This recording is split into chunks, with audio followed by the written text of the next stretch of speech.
All right. Welcome to today's Virtual Digital Economy Seminar. It's fantastic to see all of you again. The moderator for today will be Hannes Ulrich at DIW Berlin and the University of Copenhagen. He'll introduce our speaker momentarily. Let me just remind you about the format. If you have any clarifying questions during the talk, please post them in the chat. And Hannes will manage the queue and unmute you, so you can ask the question directly. We'll use the same channel to collect questions for the Q&A afterwards. And that will be roundabout after 45 minutes, and then we have 15 minutes time for Q&A.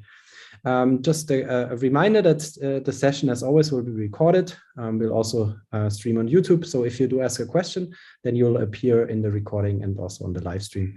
Without further ado, happy to hand over to Hannes. Thank you, Christian. So I'm very happy to introduce Nathan Young, today's speaker. He's an assistant professor at the Dyson School of Cornell University. I always thought he's published very widely in the wide field of topics, broadly marketing and I/O. So he's covered retailing, for example, firm entry, but also firm organization. He's covered nutrition and food consumption topics, digital health, also social media and marketing. And so actually I just checked. So his first publication was on Twitter adoption in Congress, extremely timely in the day back then. And today's paper will be on the role of online grocery shopping and purchasing patterns online and offline. So Nathan, we're very happy to have you here with us. You have 45 minutes plus 15 minutes Q&A, and the screen is yours. Well, thank you, Hans, and thank you, Christian, and the organizers of this wonderful seminar for having me join virtually. It's great to have to be able to kind of meet with all of you virtually.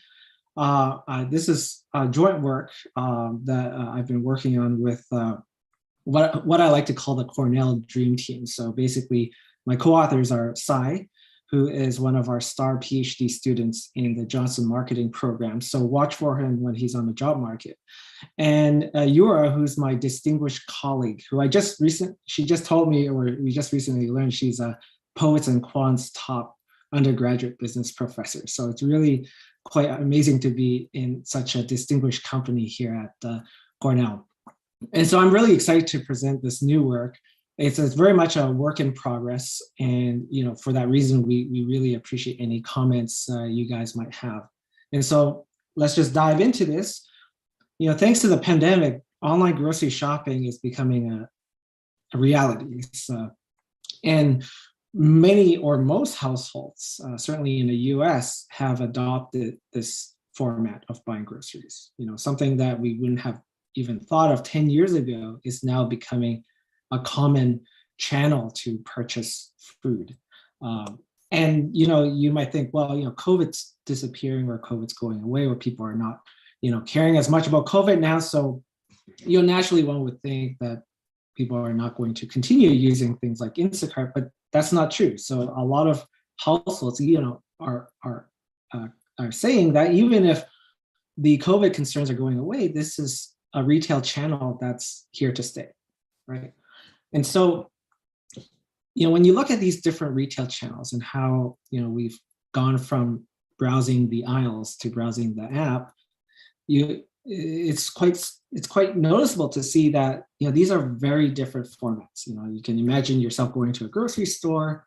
It's already been very perfectly engineered to get you to buy things, to notice things, to look at certain levels of the shelf, based on where products are placed. The impulsive purchase items are strategically placed. And so there's an entire science in the design of these brick and mortar stores. And to some extent, as soon as they switched to the app format through kind of channels like Instacart, immediately it's like kind of back to the drawing board. Because at the end of the day, there's a chance that consumer behavior will be inherently very different in one channel versus the other, right? So you look at the app, it's very different type of experience. I'm sure those of you who have used the app yourself know that it's very different. It feels very different than just going to the store and filling up a physical shopping cart. And so I think this kind of warrants a question about how exactly has this digital innovation in the grocery space impacted the consumer behavior? Ultimately, how do consumers shop on these platforms? Like, of course, there's been work done on digitization and the consumption of niche products, looking at the long tail phenomenon, there's kind of results showing either way. Sometimes in some contexts, digitization has increased the amount of consumption of these so-called niche products. But on the other hand, thanks to recommendation systems, thanks to things like the e-commerce echo chamber, as we like to call it, it's actually leading to the opposite result, where people are consuming less variety, right? And so what our research aims to do is to try to understand how the online channel, or in particular Instacart, has changed the way in which households shop, right? And so there are two main dimensions of shopping or shopping basket we're going to really focus on for our research. In particular, how has Instacart impacted the variety of items in a shopping basket, a grocery shopping basket, and how has Instacart impacted the composition of items in a shopping basket? The latter question has kind of a broader implication on how we think about the impact of digitization on the digital food landscape, right? And the availability and the environment of the food environment and the availability of food can ultimately, if we connect a few more dots, ultimately can imply something about the healthiness of the products, right? So, if we see that people are buying more or less vegetables on one channel versus another, that is a potential health implication, right?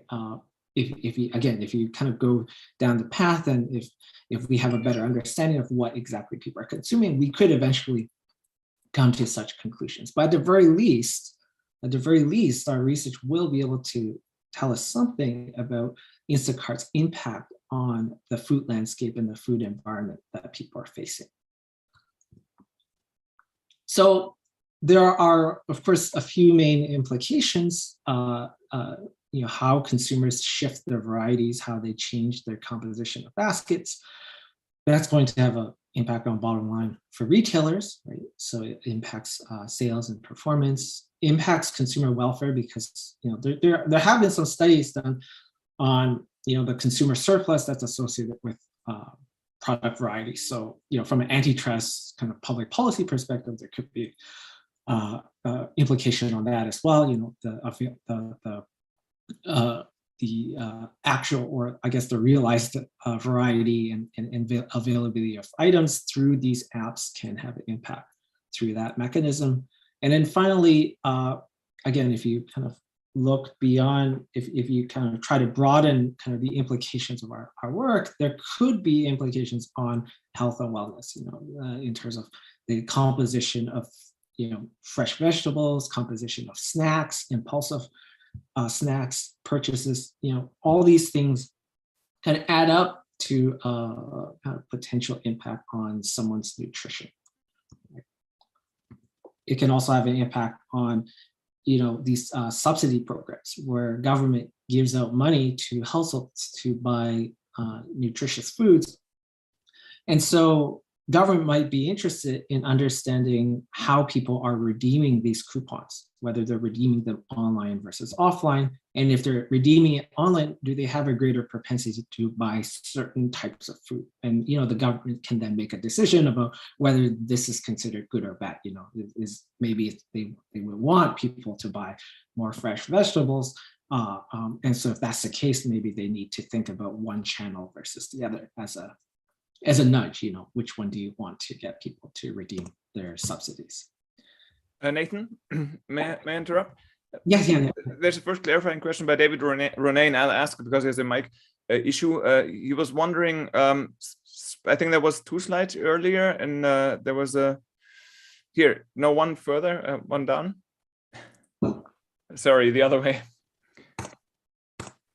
This one, yeah. So the third one. So how do you find focal trip? What's a focal trip here? Okay, focal trip will be basically the trip of interest, right? So when we look at so it's basically just the transaction that we notice, like that the transaction of that day. And so when we use the term focal, it means around that particular transaction, we sometimes can look at nearby shopping trips. Right, so nearby is in a temporal sense. Right, so it's basically just the shopping trip we observe in that data, the date. Great. So he sent an okay, great. And Michaela Dragansky, she also has a question. Go ahead. Yeah, so related to that, hi Nathan. Hi. That, so are you thinking, so when you're thinking adjustments in purchases outside of the focal trips, I mean, I was thinking that, maybe people go to Instacart and buy online, like the packaged goods, but then they buy more produce when they go to the store. And I wonder to what extent, I mean, what we know about how people adjust their purchases, and to what extent your conclusions about the health implications might be affected by, because you can observe that people buy just packaged goods online, but that, of course, if people just adjust their other purchases, might be the wrong conclusion. Yeah. So I guess in the latter part of the presentation, we'll show some results where we consider this wider window. So instead of looking at like one specific shopping trip, we look at kind of this, let's say a 7 days or something window of that shopping trip. And then we account for the fact, they could be buying vegetables, for example, drive-in pickup, or in person, or online. Like we allow for different ways in which to obtain these groceries within this week. And even when we incorporate this information, the main findings we have are, at least on the compositional effects, are more or less the same. The magnitudes are a little bit different, of course, but the ranking and the sign of the effects are more or less the same. So there's been many important papers that look at digitization and the impact of digitization on consumer behavior in general, and purchases of products.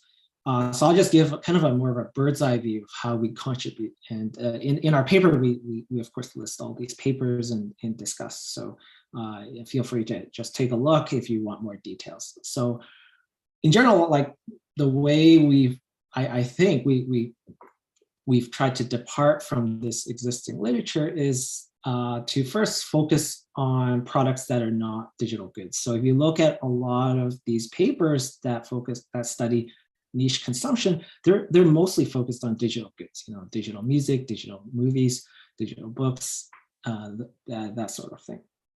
And so I think there's a nice review article that just came out in a Journal of Retailing by 5 or so folks, and they basically summarize a number of kind of basically a to-do list of things that researchers should work on when studying the impact of kind of online, offline channels on kind of the concentration of sales.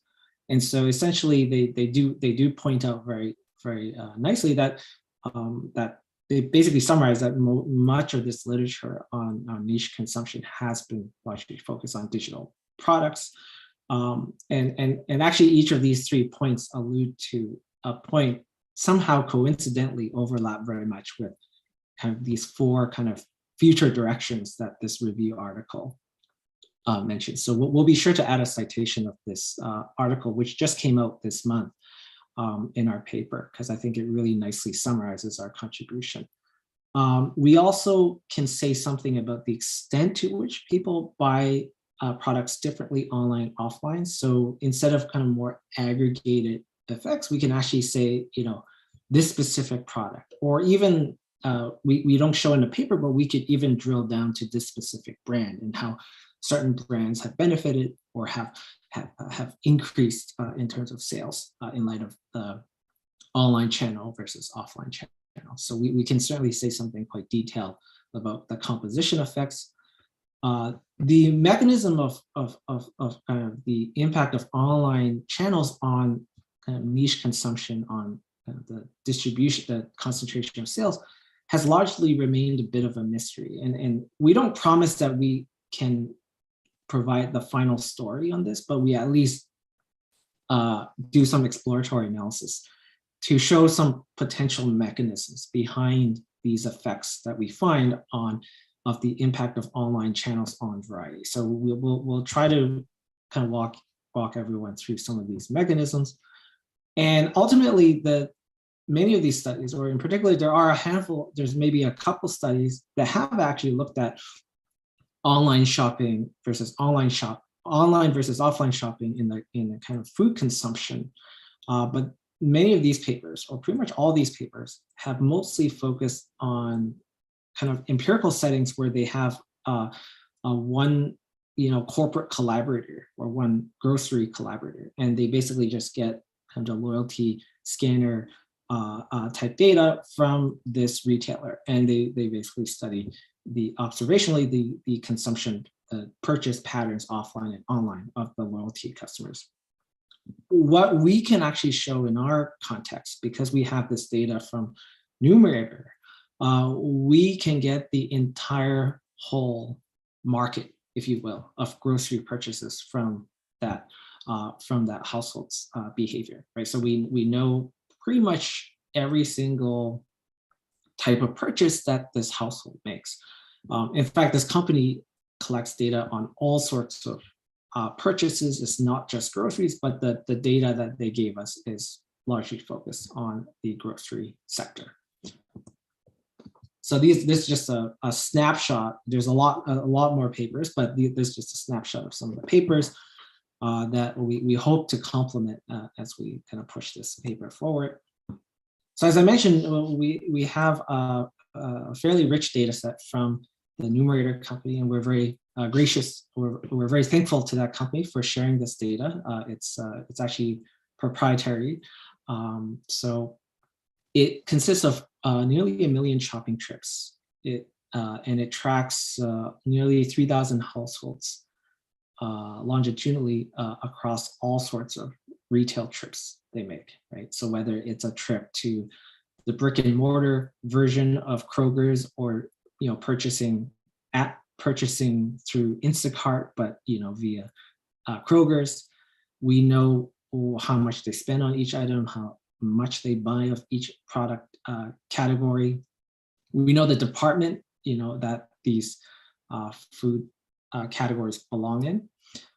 In general, we're focusing on about 214 food categories. So it's a little bit more granular than, say, using the departmental level information. If you were to use Nielsen data, it's not quite as granular as if you're going to use the, say, SKU level name of that product. But we think this is a nice and a happy medium because it makes it easier to ultimately interpret the results, right? Because then we don't have to deal with the fact, like, say, Cheerios has 30 different variants. So this just, yeah. There was a quick question by Larry White. I'll just read it out, okay? So the question is, what is a trip? So if he writes, if I look at the Kroger website but I don't buy, is that a trip? No. It's going to be, a trip is basically if they actually went out received something. So if that product was delivered, then that's considered a trip. But if they're kind of searching around and just add something to the cart, but they don't check out and they don't receive it, then it's not a trip. Because what this company does ultimately is it scans all the receipts in order to obtain this purchase information.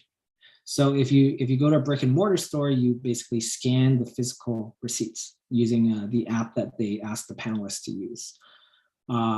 If you're buying stuff online, they basically ask, all the panelists have given the company permission to access their emails, which then allows them to see and scrape all the receipts that households might receive from online purchases as well. So like I said, it's a fairly 360-degree perspective of what this household's doing in terms of their retail purchases. Nathan, may I ask a quick follow-up? Yeah. So are you at all worried about the quality of the scanning of the offline receipts? We, of course, we haven't done an audit ourselves of this data, but as I show you some of the descriptive patterns, the purchasing amounts, the purchase frequencies, the distribution of the purchases seem to be consistent with what you might find in like industry reports, as well as kind of compositional things you might see anecdotally if you were just to quickly look at Nielsen type data, is reasonably comparable. So, the extent to which Nielsen data is accurate, might reflect us. Yeah, so if we believe in the quality of the Nielsen data, then I think that the numerator data at least mimics some of the key properties in terms of face validity. Yeah. So I'm sorry, there was another question. Yeah. Let me maybe just unmute Imanzur. Hi, yeah, this is a clarification question. So I'm wondering if a consumer orders an item and it's substituted or it's undelivered by Instacart, then would the trip data still contain the item that was ordered, or is it the actual item that was delivered? If it's going to be, so it's going to be the item that was actually received. Because my understanding is that Instacart the final receipt will contain the items that were confirmed to be delivered. So yes, of course, there's a possibility that there might be some of these stocked out items or replaced items, substitute items that at least the initial, like the intended items, some of these might have dropped out, not captured by the. Does this answer that question? Yeah, he wrote yes, thanks in the chat. Perfect. Thanks. So here I'm just going to show you a quick kind of snapshot of example receipt or a set of receipts you might find from a specific household. So we just picked the one household, and then we took a few receipts from their purchases. And so you can see like the first two receipts look kind of similar, and then the latter two receipts also look kind of similar. And so for we're showing these pictures because we want to highlight these pictures are informative about or kind of informative about the kind of empirical approach we're ultimately going to take. And so what we ultimately want to be able to do is to compare shopping trips, the offline and the online shopping trips that are reasonably comparable with each other, right? And so ultimately what we try to do, and then I'll explain, later on, but what we ultimately try to do is use kind of a methodology to kind of group together shopping trips, offline, online shopping trips that should be compared with each other, that are kind of reasonably comparable. So the first two are probably more like regular restocking trips, like the weekly trip you make to the grocery store, get the milk, get the eggs, get the staples, replenish what you don't have. And then the latter two could be more like kind of irregular fill-in type of trips. And these are just kind of labels we're giving it, but they seem to be quite distinct, these kind of first two trips and the latter two trips. And so what we ultimately want to do is just condition on this trip type, which is the regular trip type. So the first two receipts, and ultimately see, what are some interesting differences in these receipts in terms of the variety and the composition between these first two receipt types. So this kind of goes back to one of the earlier questions, what is the validity of this data set? Because of course, Numerator is a newer company. It's We probably all have heard of Nielsen, maybe less of us have heard of Numerator, although it has a lot of clients, of course, a lot of big clients.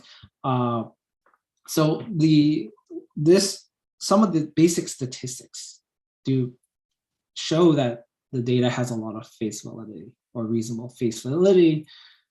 Household typically visits basically 1 trip per week to their primary retailer, right? So this is consistent with what you might find in industry reports.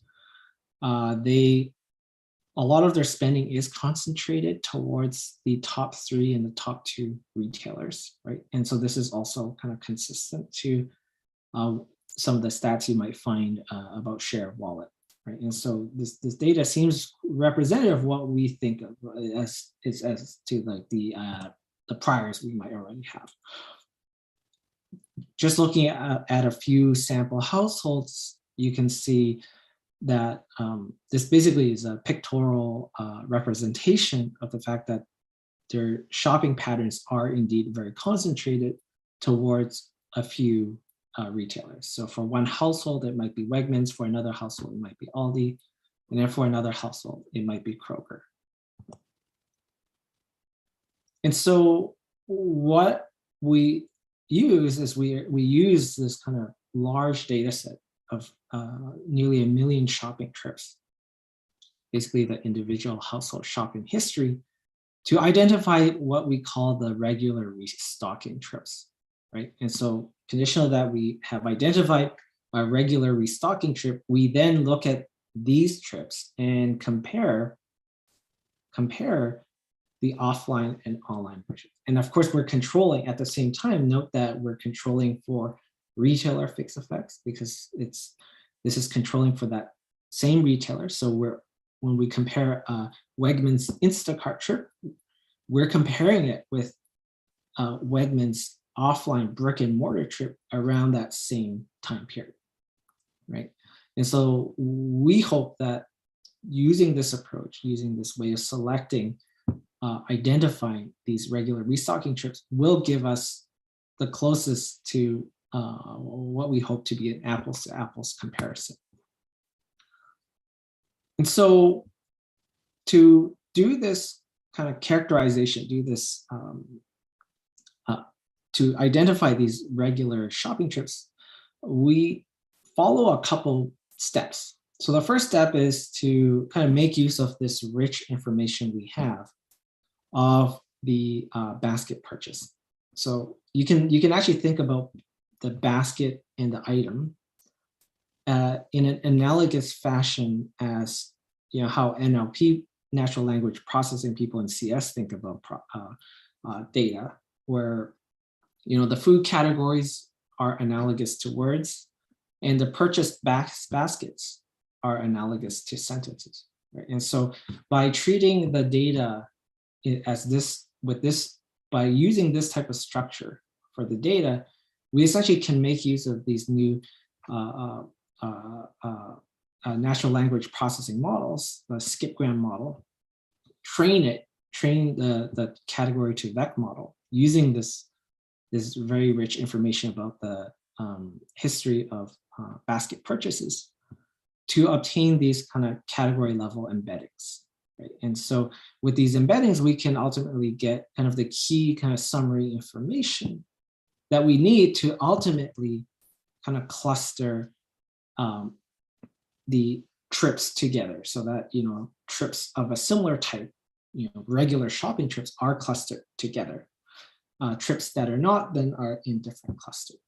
And so this is just an example of like one of the kind of intermediate outputs one might get from using this category to vec framework, where basically using this NLP method, we can basically find, classify a lot of these or group a lot of these categories into,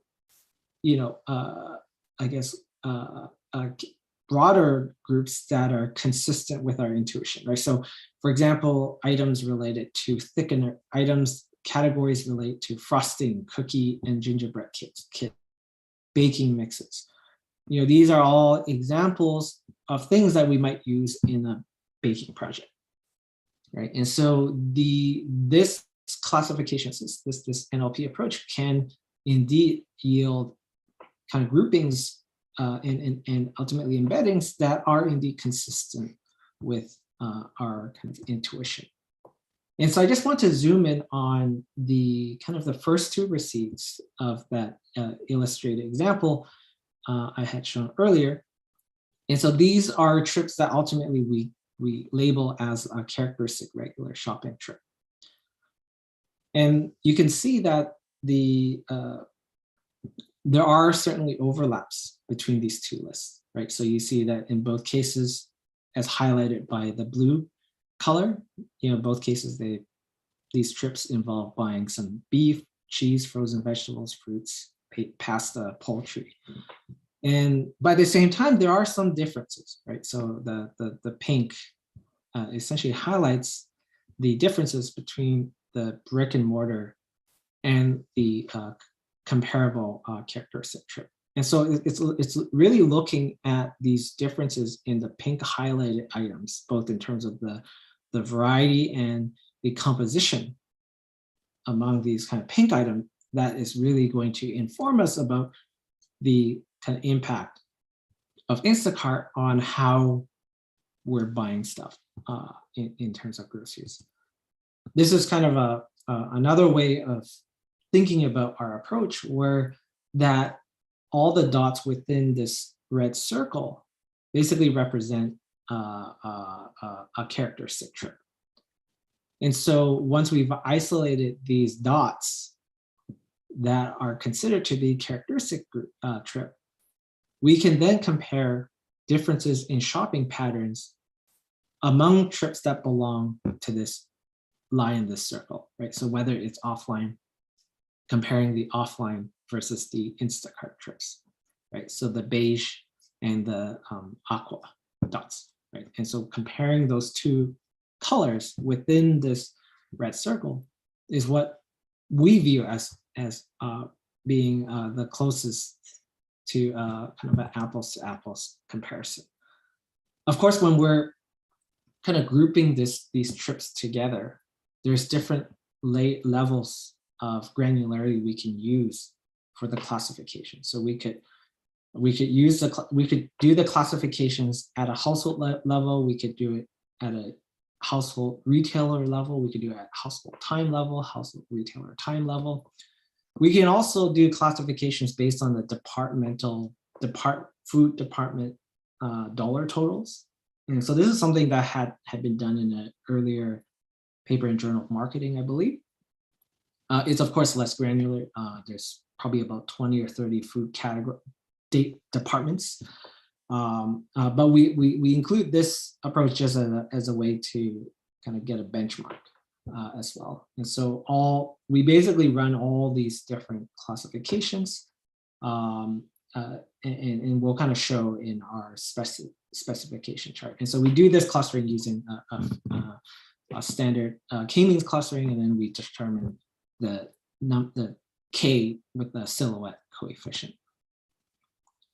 In addition to kind of running a battery of different specifications just to ensure that the sensitivity tests are okay, we also consider an exercise to determine the external validity of this classification approach. And so fortunately, I have a class of about 450 undergraduates each year. And I was able to get a fairly reasonably large test pool among these student participants. And here what we did is we basically took, we had drawn a large subsample of shopping trip receipts from a few hundred households. And then we randomly assign a handful of receipts to each of the student participants and ask them to classify these shopping trips as being either kind of regular or non-regular shopping trips. And of course, in the projects, we make sure to kind of provide them detailed instructions, and we even provide them some examples of how you can characterize these different shopping trips. And then furthermore, we also run a attention check to make sure they were paying attention. And so through this exercise of checking external validity, we do find that all of the specifications we prefer, the ones with reasonable degree of granularity, have an impressive overlap with what the humans, the students, would classify, right? So there's quite a bit of overlap in terms of what the test subjects would think of as being characteristic regular trips. Quite a bit of overlap with what the machine would also classify as being a characteristic regular trip. The difference is most noticeable if you're comparing the overlap with the department dollar totals versus in the human classification. And so there, the classification overlap is only about 60%. So by using kind of the approach we prefer, we can get a reasonable, we can at least mimic what a human would classify reasonably well. So just to kind of dive into some of the descriptive patterns, this picture basically shows the main result, at least when we're thinking about the variety effects of Instacart purchases. And so the aqua plot, the plot in aqua color basically shows the Instacart characteristic trips in terms of the number of categories, which we use as a proxy for variety. And the beige/pink plot is showing us the brick and mortar characteristic trips. So the distribution for the number of categories, again, a proxy for variety. And we see that the number of categories is shifted, is a little bit more to the left when we're looking at Instacart characteristic trips, right? So basically what this means is that the number of categories on average is lower on Instacart as compared to the comparable brick and mortar shopping trip, right? And so this pattern is going to resonate throughout all our specifications. And so really like our empirical analysis is just going to repeat over, at least for this question, we're going to repeat pretty much the same insight again and again, but just with different level of robustness. The main specification we use is essentially a fairly rich fixed effects specification because we have essentially the whole market picture of how the household is buying groceries and food purchases, right? And so we look at different types of outcomes, but the first one we're going to look at is the variety, which is the number of categories, basically what I've shown here. But now we're controlling for all of these fixed effects and other controls. So hopefully if the result still holds, then it should be provide us a bit more confidence that there is some type of effect. And indeed, when you look at, we tried all sorts of different combinations of the fixed effects. And in general, the impact is negative, right? So it's the Instacart effect on the number of categories is in general, across all the specifications, negative. It's a little bit, it's probably more pronounced if you use the kind of the departmental based classification. So we think that maybe our results are leaning towards a more conservative level compared to if we were to use a different type of classification approach. Now, where it gets really interesting is if we start to dive into these compositional effects, right? And so because we have such rich data, we can actually look at how much they're shifting their purchases from one product category to another product category. And so here we're going to show kind of the cases where the example food categories that experience the largest changes in reductions. And so we see that, and I think pretty much all of these are statistically significant except maybe the fresh meat one, which not as significant, but pretty much all of these are statistically significant. Fresh vegetables, we see nearly 20% 20% drop as households go from offline to online shopping, right? So online shopping means they don't buy as many vegetables. They don't buy as much candy. They don't buy as much bakery desserts. They don't buy as many savory snacks as well. So, vegetables are unambiguously considered to be a healthy food category. On the other hand, candy, desserts, snacks, you might view these as less healthy type of foods. And so, there are potential health implications of these patterns, but at the very least, it's telling us something about the kind of that food environment and food landscape people will face and how it might be different online versus offline. Hans, is there a question? Yeah, sorry. So Larry, I'm going to ask you to unmute, okay? Sure. My original question was, what about frozen, whether it's ice cream or frozen vegetables, frozen fruits, etc., frozen pizza? I'm surprised that isn't showing up as reduction. But the other thing is, would you be able to detect whether there's some compensating offset?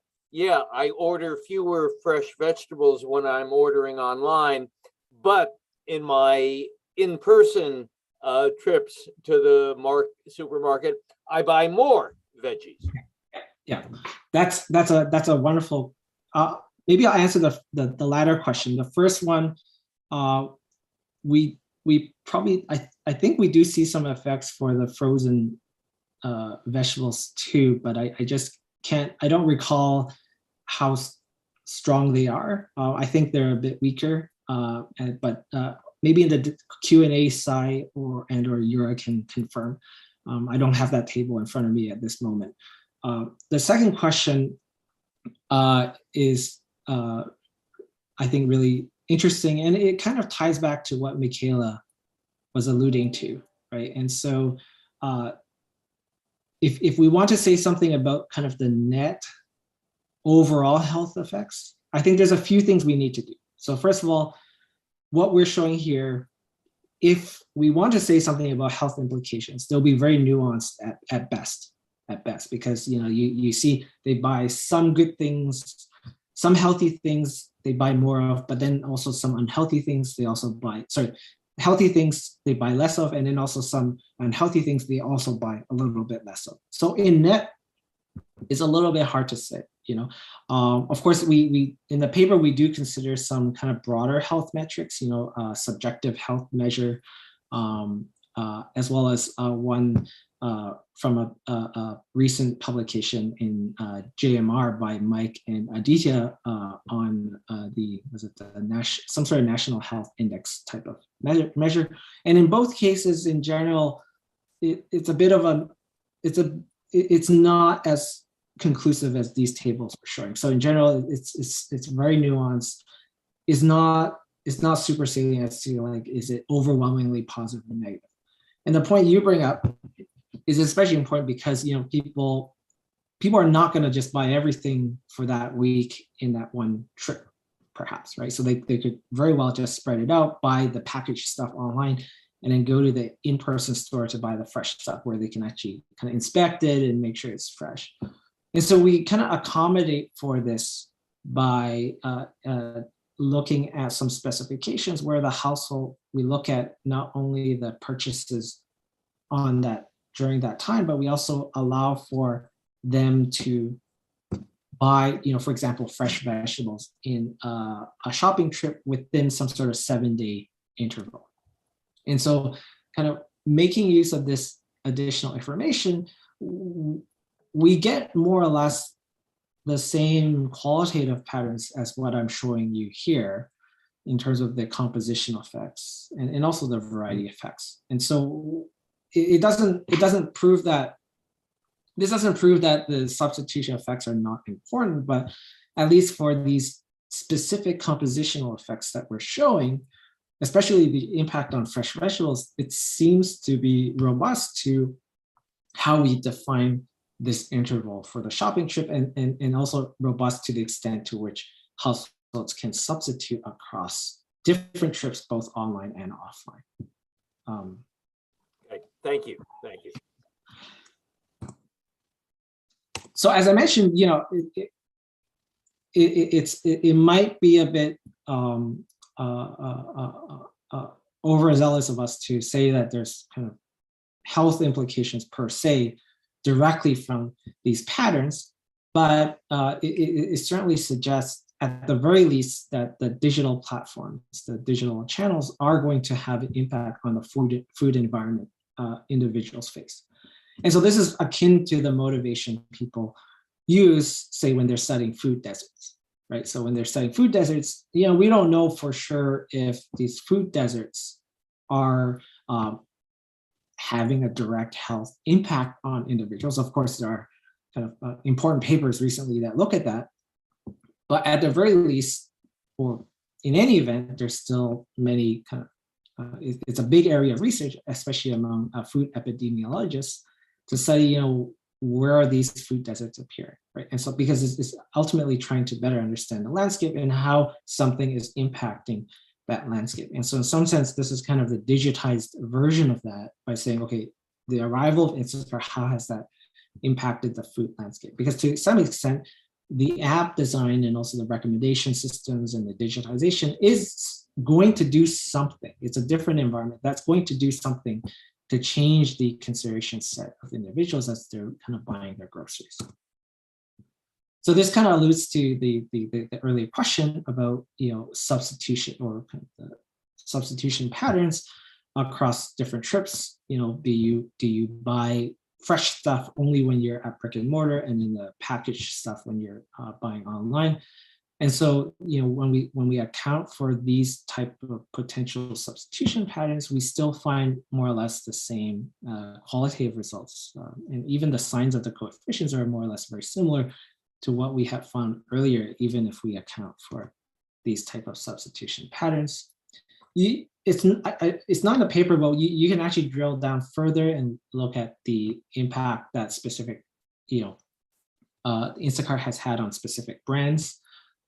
So people buy significantly more, for example, Kraft products, Heinz products. I can't believe it's not butter, margarine products. And people buy significantly less on Instacart than in brick and mortar, Kit Kats, Orbit, Mentos, Reese's. So some of these do seem like kind of the checkout aisle type of items that might kind of tempt people as they are about to leave the grocery store. We also looked at, is there a noticeable impact on, is some of this Instacart effect confounded by, the coinciding increase in QSR trips, quick service restaurant trips, and also meal delivery trips, or Uber Eats, DoorDash, et cetera. And so we don't see kind of noticeable patterns in terms of the Instacart and the QSR restaurant trips, delivery trips, and whatnot, because it's something actually the numerator data can also capture as well. There's certainly a concern, when we're looking at Instacart, especially during this pandemic era, where a lot of people actually adopted Instacart in response to the pandemic, right? As many of us were forced to lock down, it seemed natural that many of us have to shift by maybe without any choice, we have to shift towards Instacart to get our groceries. And so fundamentally, this could change the way in which we buy things, and perhaps even our preferences. And so we wanted to just to confirm to ourselves that,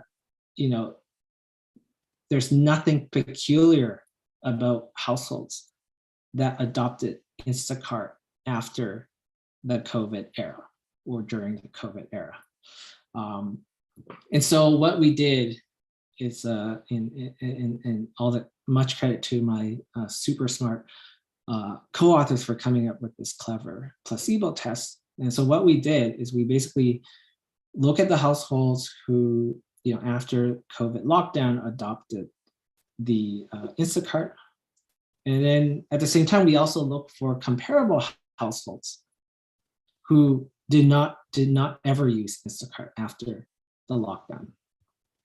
And what we do is we match kind of the households who did adopt Instacart to households who did not adopt Instacart based on basically all observable features we can find, all comparable features we can find, demographics, age, whatnot. And where the only difference is that one set of them did not adopt Instacart and the other one did. And so by us doing this matching, we essentially assign some households to be, some trips to be kind of placebo Instacart adopters. And then we have the pandemic Instacart adopters. And so by doing this placebo test, our hope is we should not find any effect for these placebo Instacart adopters, right? So there's nothing kind of inherent about the COVID era that's really shifting the way we're choosing our foods. And so indeed, when we compare the effects for the subsamples of pandemic Instacart adopters versus the placebo Instacart adopters, we see indeed we confirm there is still effect if we're looking at the pandemic Instacart adopters, as one would expect. But when we look at the placebo, we do indeed confirm there is no effect when we expect there to be not an effect. And so this placebo test is very much confirming what we hope we would confirm. And this is the same, the placebo test also holds when we look at the compositional effects. There's also a concern that, again, like a concern everyone has to deal with when they're looking at data from the COVID era is that there's kind of variation in terms of the amount of social distancing there was, right? So there's a lot of social distancing that affects the availability of in-person shopping, if you will, and so that kind of creates at least some type of external confound that might muddy up some of the results. So what we did here is we used the publicly available SafeGraph data, which basically has 9 million consumer points of interest. This data that many people have already started to use in different capacity. It has very detailed business listing information, location information. We can use this to obtain social distancing metrics data set. I think at least a few marketing papers have already used this information. So basically, if you haven't seen one of these SafeGraph papers, it's basically really granular data that tracks individuals based on GPS pings from their mobile devices. And so this is a great way to see, how many people are kind of staying put at home as opposed to, roaming around and doing grocery shopping in person, going to work in person and whatnot. And so we kind of compute this metrics at the kind of zip code quarter level.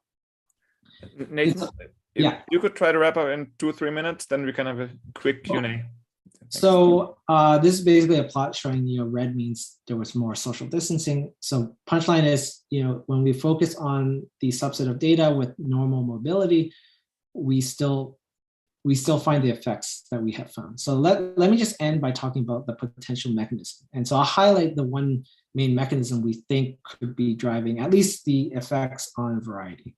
And so it's something that's very noticeable when you use the Instacart app, and perhaps you even use it yourself to save some time, is they have a buy it again feature. And this is something, it's very prominent, not just in Instacart, but in a lot of e-commerce, especially mobile e-commerce platforms, right? And so this is a way to essentially save a lot of time, especially if you buy, especially for staple products, you're just going to buy the same one thing every day, every trip.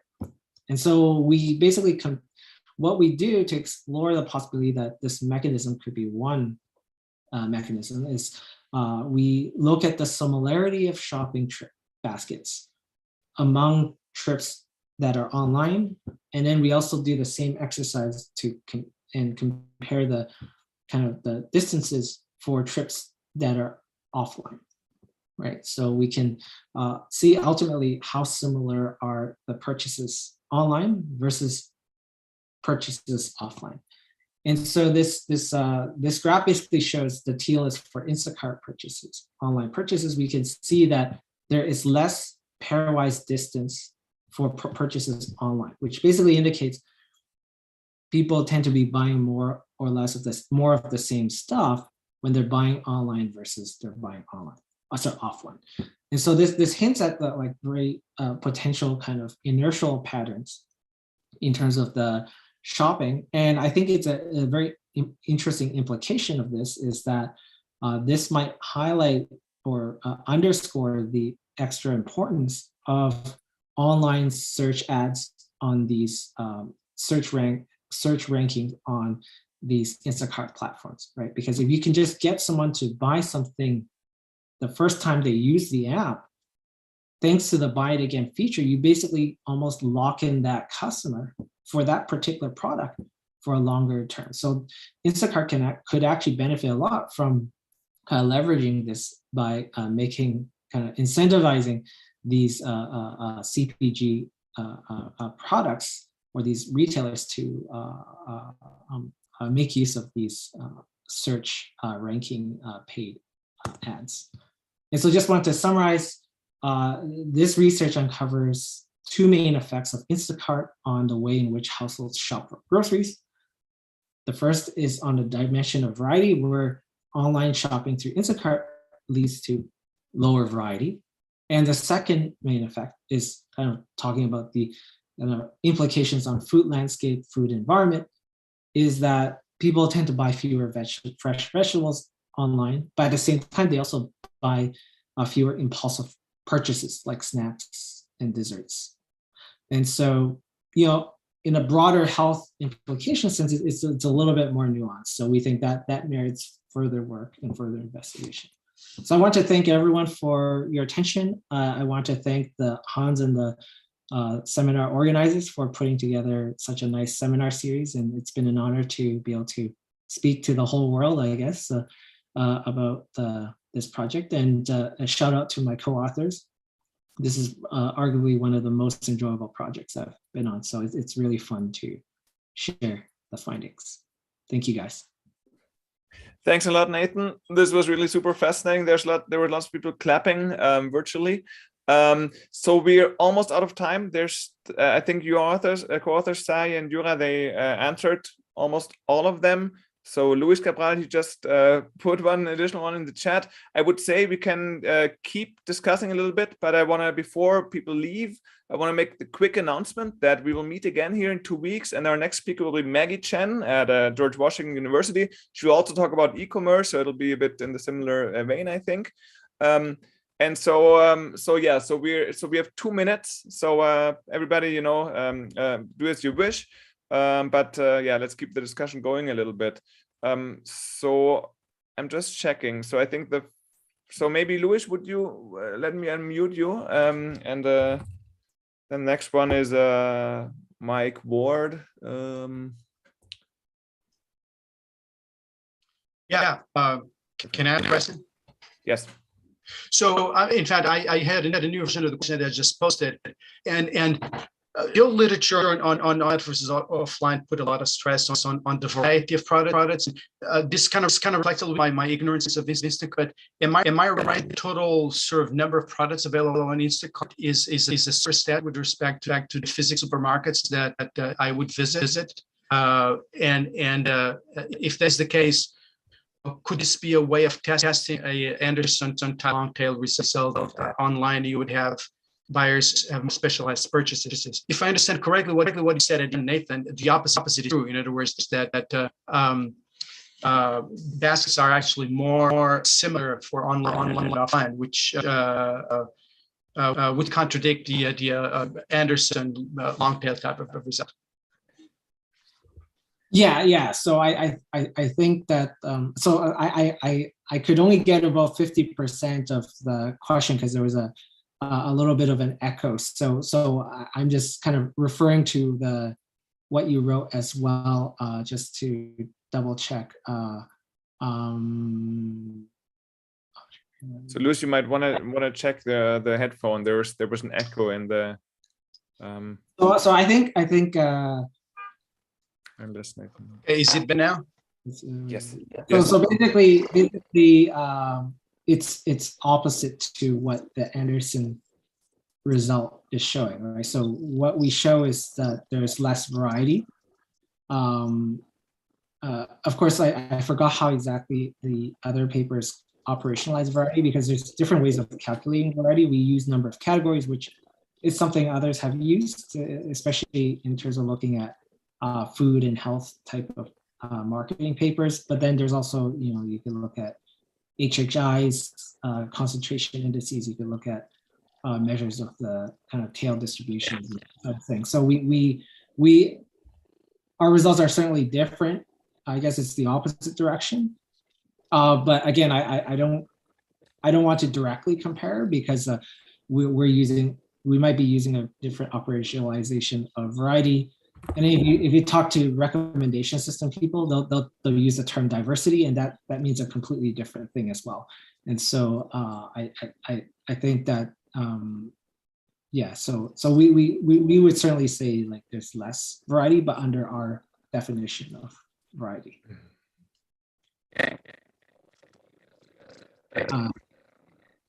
We can't hear you, Luis.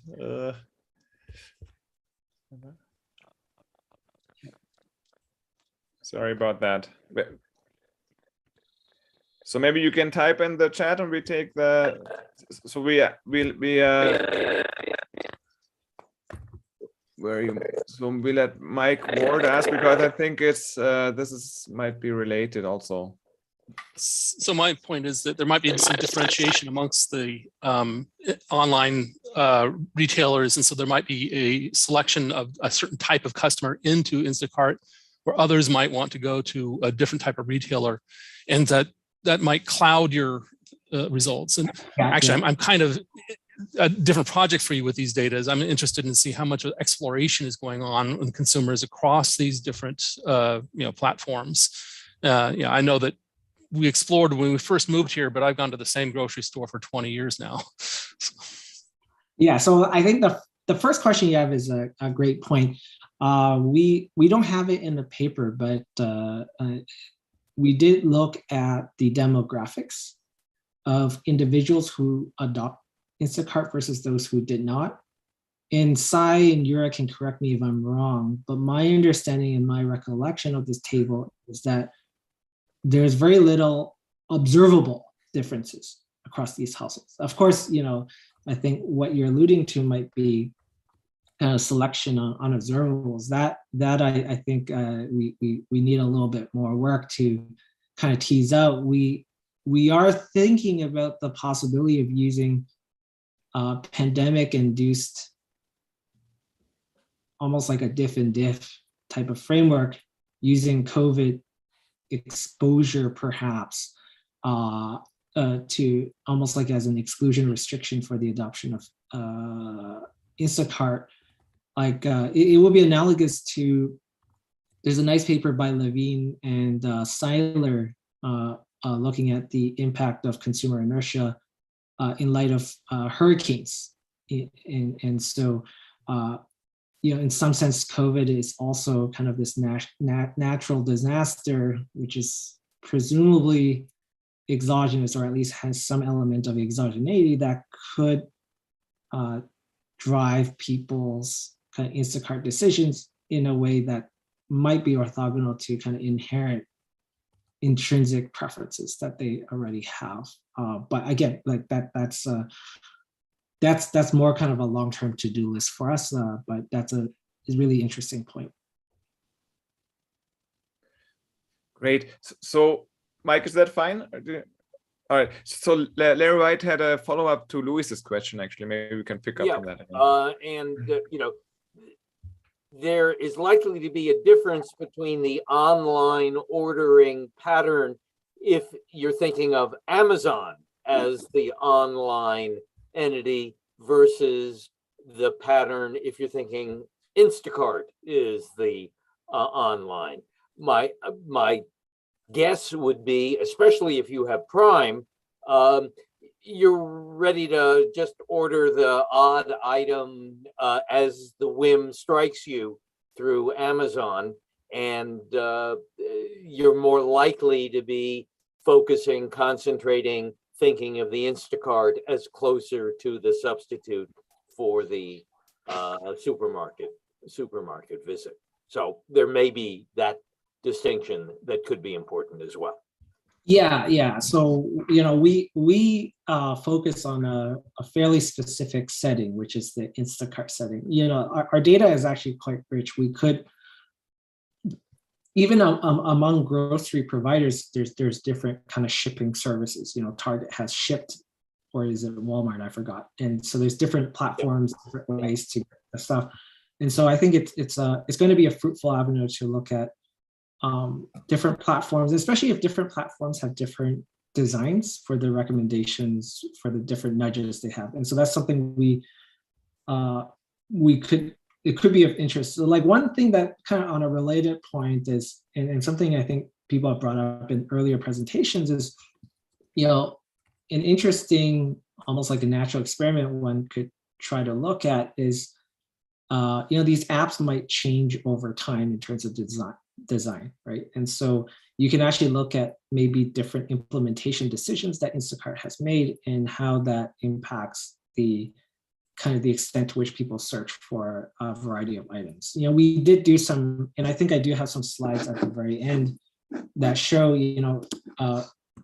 the results are fairly robust, even if we kind of use different time periods. And so presumably each time period represents a different kind of advertising and design regime for that Instacart. And so in general, there is a little bit of variation in terms of the effects over time, but we don't see very large differences. But I think trying to generalize is beyond just Instacart, but to look at Amazon and other kind of delivery platforms, maybe food delivery, like a restaurant delivery, like DoorDash, that would be very interesting. Let me just jump in. Maybe I'm going too far down into the weeds, but you had that slide, I don't know, maybe 3/4 of the way through, where you were showing that restaurant visits didn't seem to be related. I couldn't quite figure out what that regression was. What was on the left-hand side? What was on the right-hand side? What's going on here? So we're just looking at the number of restaurant trips and delivery trips that you make in a given time period conditional, where the independent variable is Instacart adopter. So it's whether you're an Instacart adopter or not. So I don't believe it's exactly the same kind of notation for the specification as the main one. I think Sai can probably clarify further. Okay. But yeah, basically something along that dimension. Yes. Okay. Great. Thank you. Perfect. So if all are happy with all the discussions, then I think we can wrap up. So thanks again, Nathan. Thanks again for all the questions, for the active participation. Nathan, we will save the chat. There were plenty of questions and replies while you were talking. I just left you a little bit of room to finish your talk. Thank you, everyone. Yeah. Thank you, Nathan. Interesting stuff. Thank you.